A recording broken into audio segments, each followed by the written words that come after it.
I didn't start in academia, I started as an actor. And then I became a director. And what I found is that in this idea of teaching neutral, often actors were so torn down that they couldn't identify their own truths. When I went through school, a lot of the philosophy was tear you down to build you up. So we're gonna tear you down and we're gonna build you up in whatever technique that we use at this institution. Technique is a tool. You have to have a technique for your craft, but it's a tool. So how do we find things that work for you as an actor? And instead of tearing you down to build you up, we start with who you are and what asset that brings, and then we make you flexible. Some theater is good for some people, and some film is good for some people, and whoever you are, there is a place for you. Here's all the different ways that people have done this, and here's a lot of people who look like you who've done this, who've climbed those walls so you don't have to. Here's the path they blazed, let me show you where it is. One of the areas of research that I focus on is the idea of how do we decolonize theater, both through pedagogy and what we teach in the classroom, but also in the professional theater. The idea of decolonizing really deals with looking at power structures and what's been in place for a really long time. It's also about me as a professor kind of tearing down that fake wall of power and saying, I'm still learning.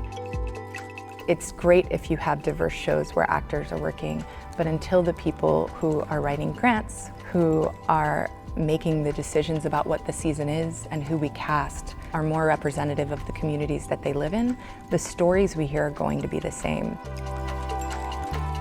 What I'm working with other people at other institutions, both academic and professional, is to make sure that it doesn't become a groundswell and then disappear. So how do we sustain this conversation and work across both our affinity groups, so with the Asian American community, the Latinx community, the Black community, gender diverse and orientation diverse communities, to make sure that this conversation becomes more than a conversation and we talk about agitation and how we change power structure.